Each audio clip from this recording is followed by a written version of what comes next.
Now that I know I meet all the prerequisites, you can click Add Roles and Features in Server Manager. That's on the Dashboard tab. Or you can click Manage and Add Roles and Features is here as well.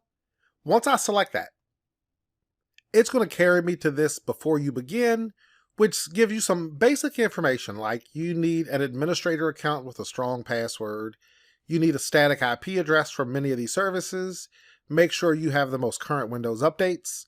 We satisfy all of those requirements, so we will just click Next. For the installation type, I am using role-based or feature-based. The Remote Desktop Services installation is specifically for Virtual Desktop Infrastructure, or VDI. That's where your clients in your environment, they don't actually run their operating system locally on their computer. It gets streamed to them through this Virtual Desktop Infrastructure service. That's a very different configuration. Everything we look at is role-based or feature-based installation. So that's what we're going to choose. Ensure that is selected. Now we'll choose Next. This is my computer, RTS-DC1. This is the static IP address, 192.168.1.250. We'll click Next for that. For server roles, Active Directory Domain Services is the role I want, so I'll just select that. In this pop-up, it tells us it's going to install Group Policy Management and some other Active Directory tools. Just click Add Features and those will be added in. I'll click Next. On the features, we have no features that we're going to select, so we'll click Next past the Select Features. Now this is just informative. It tells me that Active Directory Domain Services, which we'll just call ADDS, stores information about users, computers, other devices on the network, helps administrators securely manage this information, helps share and collaborate between users. Just information about the role itself. We'll click Next. Now I will just click Install, and it's going to install that role. Now this is really a two-step process. This installs the role, so really the software side has been installed when this is complete. We still have to go through the configuration after this is done.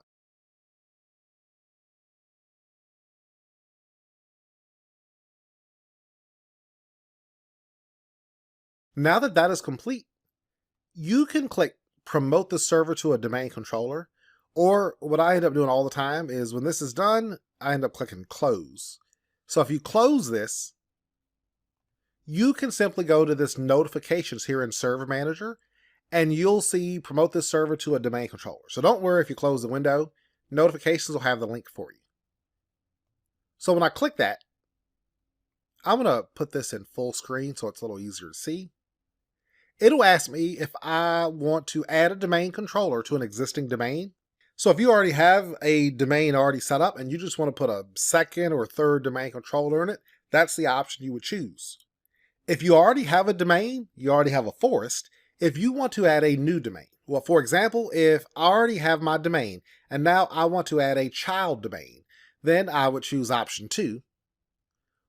The last option is to add a new forest. That's what I want to do. I want to add a new forest altogether. I'm going to name my forest rtsnetworking.com. So that'll be the root domain name, and I'll just click Next at the bottom.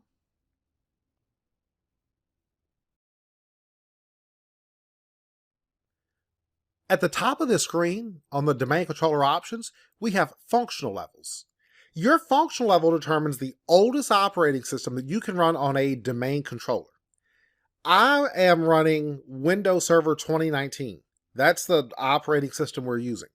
Microsoft has not created a functional level specifically for Windows Server 2019. So you'll see here, I have a functional level for 2008, 2008 R2, 2012, 2012 R2, 2016. What Microsoft has done in the past, they have enhanced Active Directory in each operating system.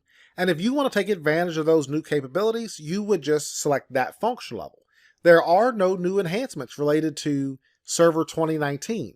So there's not a functional level as of yet for Windows Server 2019. I don't suspect there ever will be one because it's nothing different. It's not enhanced in any way. So here, if I choose a forest function level of 2012, that would mean in my forest, I could have domain controllers that run Windows Server 2012 or newer operating systems. So you'd have to run 2012, 2012 R2, 2016, 2019. No way could you run 2008 R2. It would simply fail to install Active Directory if you were on a domain controller older than Server 2012. Now, this is anywhere in my forest. The domain function level applies to the domain that we're creating right now. So if I leave this on 2016, the domain function level, that means every domain controller in this domain has to run Windows Server 2016 or newer. So Server 2019 has to be one of those two operating systems. But if you have other domains in the forest, they could run 2012, 2012 R2, what have you. Depends on what your needs actually are. Normally, if you're building a new forest and everything runs a certain level, you're not going to add older domain controllers. So I'm actually going to choose... Actually, you know what I'll do to make this exciting? We'll choose 2012 R2 for both forest and domain, and we'll see after Active Directory is installed how you can simply raise this. Because many of you will be in an environment where you already have a domain, forest, all that's already created. So when you upgrade the operating system, you need to know how to raise the function level, which is pretty easy. But we'll just set it back to 2012 R2 for now. This is automatically going to install DNS, the domain name service, for me. It's also going to be a global catalog server. That we get into more later on. And notice that is grayed out so you cannot deselect the global catalog. And read-only domain controller, this could never be the first domain controller in a domain. A read-only domain controller would be an additional domain controller you create, but it is read-only, as the name implies. You could not create, modify, or delete any objects on it. Typically, you would put that in a branch office where you may have like lower physical security. I do need to set a password. This is the Directory Services Restore Mode password, or DSRM. If you need to restore Active Directory from like backup, you're going to be asked for this password. That is all done, so I'll just click Next. It says a delegation for this DNS server cannot be created because the authoritative parent zone cannot be found. All this means, it looks like an error message, it's really not. I chose the domain name rtsnetworking.com.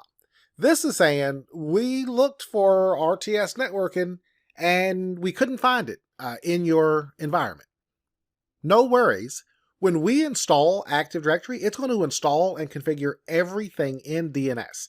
So you will always see this when you create a new forest. We'll click Next. It's going to generate the NetBIOS name. That is simply your name without the extension. So it's just RTS Networking. It drops the .com. The NetBIOS name always does. And the NetBIOS name is also limited to 15 characters. So if you build your own domain and choose some long name, you're only going to see the first 15 characters visible there. When we were talking about the prerequisites, one of the things I said was you would benefit from having the database and all the log files and the sysvol on a different physical drive than the operating system. But in our lab environment, we are fine to put this on the C drive. So this is always the default path no matter what.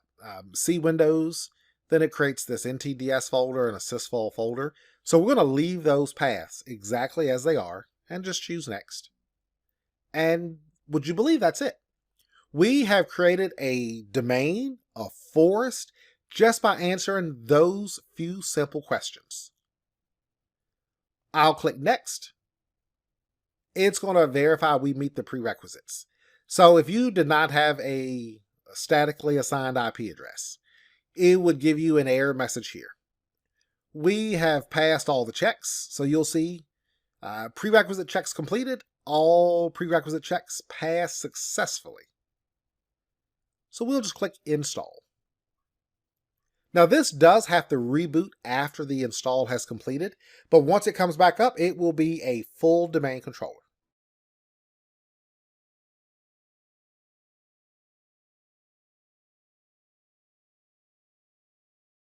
Our installation is now done.